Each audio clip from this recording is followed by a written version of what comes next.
I grew up in a small town called Pine Grove in Oregon, where everyone knew each other by name. My parents, Trenton, 58M, and Michelle, 56F, opened Sweet Memories Bakery when I was just a toddler. The bakery quickly became the heart of our community, known for its mouthwatering pies and warm atmosphere. My younger sister Megan, 25F, and I spent countless hours there after school, helping out and sneaking treats when our parents weren't looking. Megan and I were inseparable growing up. Despite our 3-year age gap, we shared everything: clothes, secrets, and dreams. We'd spend hours planning our futures, imagining what our lives would be like when we grew up. I always thought we'd run the bakery together someday, carrying on our parents' legacy. Our childhood wasn't all sugar and spice, though. When I was 14 and Megan was 11, our dad Trenton had a severe accident at the bakery. He slipped on a wet floor and hit his head, resulting in a traumatic brain injury. The following months were tough as he underwent intensive therapy to regain his speech and motor skills. During this time, Mom practically lived at the hospital, leaving Megan and me to take care of each other and help run the bakery after school. This experience brought our family even closer together, but it also planted a seed of worry in me. I realized how fragile life could be and how quickly everything could change. I think this is when my protective instinct towards my family really kicked in. Despite the challenges, we pulled through as a family. Dad recovered, though he never quite regained his full strength on his left side. The bakery continued to thrive, becoming even more of a community hub as people rallied around us during Dad's recovery. As we grew older, Megan and I started to develop different interests. While she inherited Mom's passion for baking and experimenting with new recipes, I found myself drawn to technology. I spent hours tinkering with our old family computer, teaching myself coding from books I borrowed from the local library. When it came time for college, I surprised everyone, including myself, by applying to the University of Washington in Seattle. It was the hardest decision I'd ever made, but I felt a pull towards the tech world that I couldn't ignore. My parents were supportive, even though I could see the disappointment in their eyes. Megan took it the hardest. The night before I left for Seattle, she crawled into my bed like we used to do as kids and made me promise I'd come back. College was a whirlwind of new experiences. I threw myself into my computer science studies, joining coding clubs, and taking on challenging internships. But no matter how busy I got, I always made time to call home every Sunday night. I'd hear about the latest town gossip, Megan's adventures in the kitchen, and how business was going at the bakery.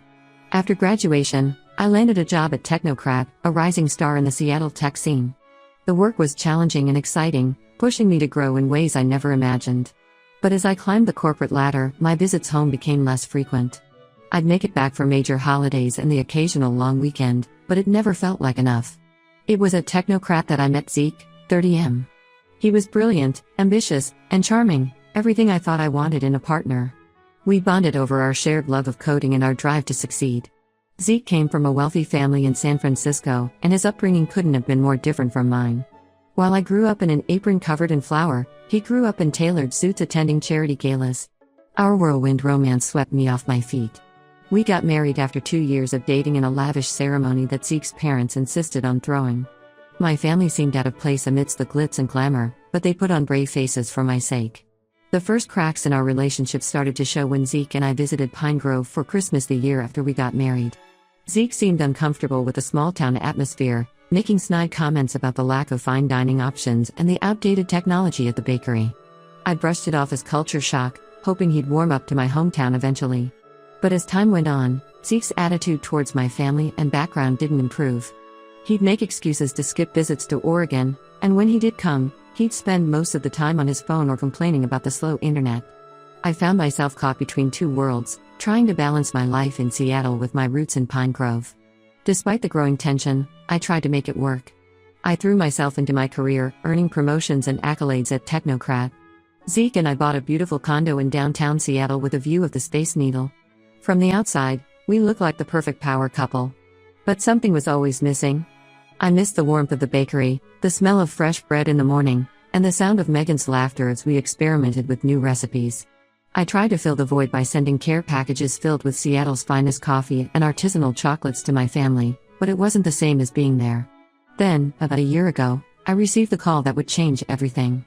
It was Mom, her voice shaky as she told me that Megan had been diagnosed with a rare form of leukemia. The world seemed to stop spinning as Mom explained the details: the late-night emergency room visit, the battery of tests, and the grim prognosis from the oncologist. Without hesitation, I told Mom I'd be on the next flight to Oregon. When I hung up, I broke down in tears. Zeke found me curled up on the floor of our home office, sobbing uncontrollably. I managed to choke out what had happened between gasps for air. Zeke's reaction was not what I expected or needed. Instead of offering comfort, he immediately started talking about logistics. How long will treatment take? Will your parents be able to handle the medical bills? You can't just leave your job, Allison. We have commitments here. I was stunned by his lack of empathy. This was my baby sister we were talking about, the same sister who used to climb into my bed during thunderstorms, who cried when I left for college, who still sent me care packages filled with her latest baking experiments. How could Zeke not understand the gravity of the situation? We argued for hours. I insisted on taking a leave of absence from work to be with my family. Zeke argued that it was unnecessary, that my parents could handle it, that I was overreacting. The more he pushed back, the more determined I became. In the end, I packed my bags and left for Oregon, leaving a frustrated Zeke behind in Seattle. The moment I walked into the hospital and saw Megan, pale, scared, but trying to put on a brave face, I knew I had made the right decision.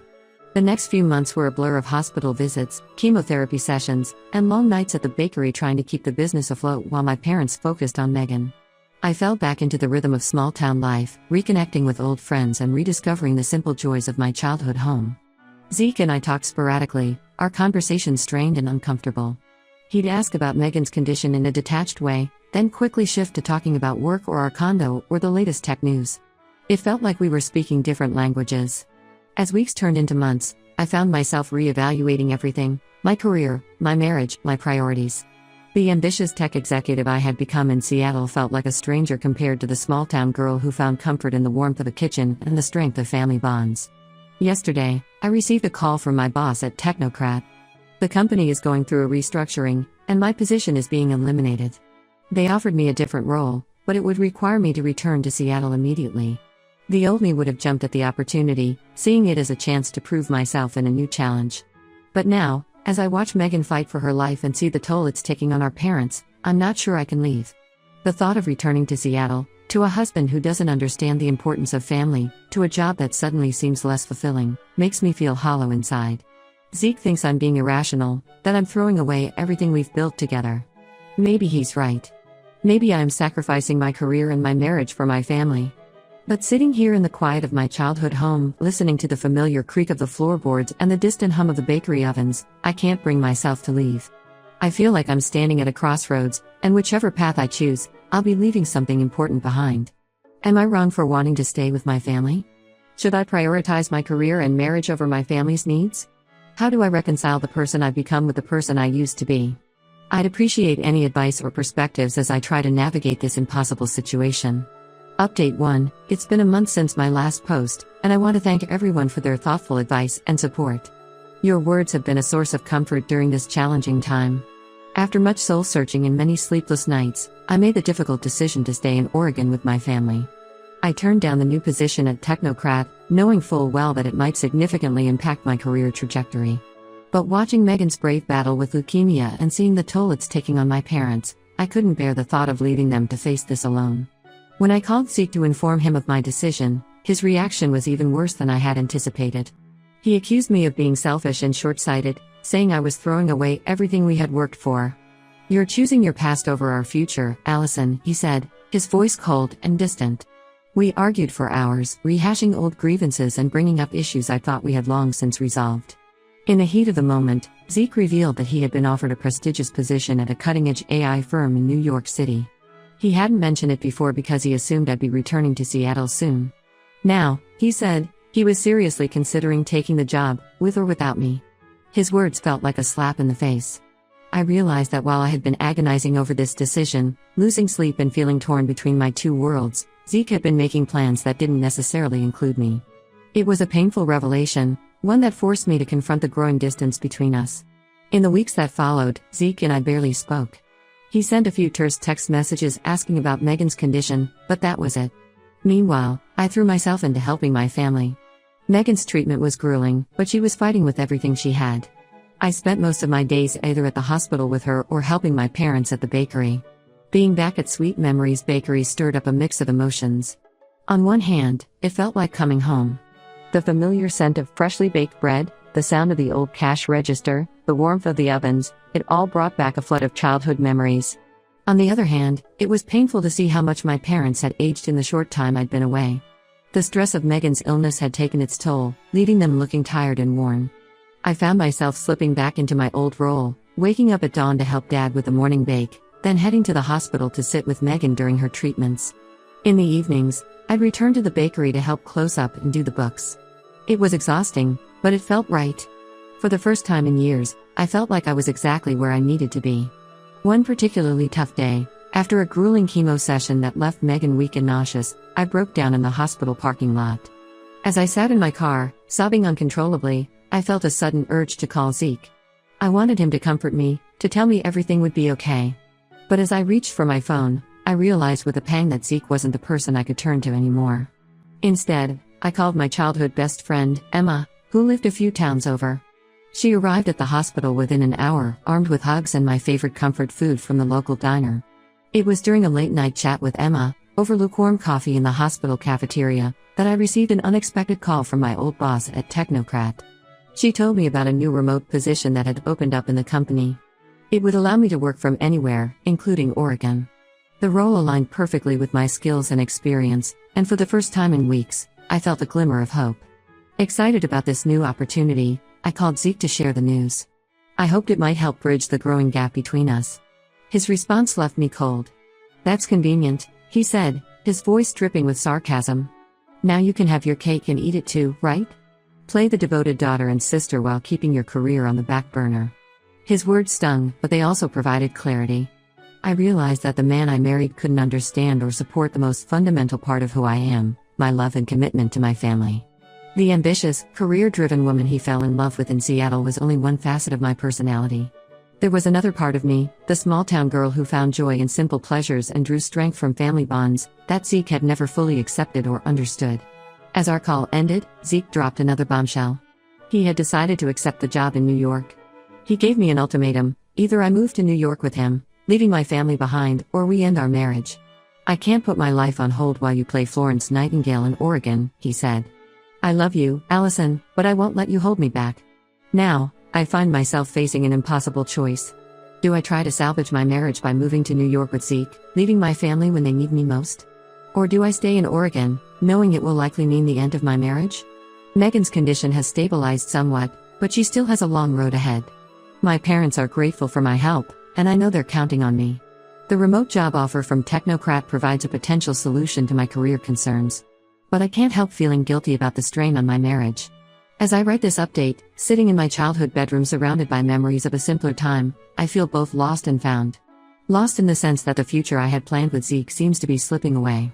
But found in the sense that I've rediscovered parts of myself I thought I had left behind in Pine Grove. I'm trying to take things one day at a time, focusing on being there for Megan and my parents. But the weight of the decision I need to make hangs heavy on my shoulders. I'd appreciate any thoughts or advice as I navigate this difficult situation. Update 2. It's been 2 months since my last update, and I'm still trying to process everything that's happened. Once again, I want to express my gratitude for all the support and advice I've received. It's been a lifeline during this tumultuous time. After my last post, I knew I needed to have an honest conversation with Zeke. We arranged a video call, and for the first time in months, we really talked. I explained how hurt I was by his lack of support and understanding. I told him about the guilt I felt for not being there when Megan first got sick, about the joy I found in helping at the bakery, and about rediscovering the parts of myself I had suppressed in my pursuit of corporate success. Zeke listened, but I could see the frustration building behind his eyes. When it was his turn to speak, he didn't hold back. He said he felt like he was competing with my family for my attention, that this wasn't what he signed up for when we got married. He talked about feeling betrayed that I had abandoned our life in Seattle, accusing me of not considering his feelings or ambitions. As we talked, it became clear that our fundamental values were too different.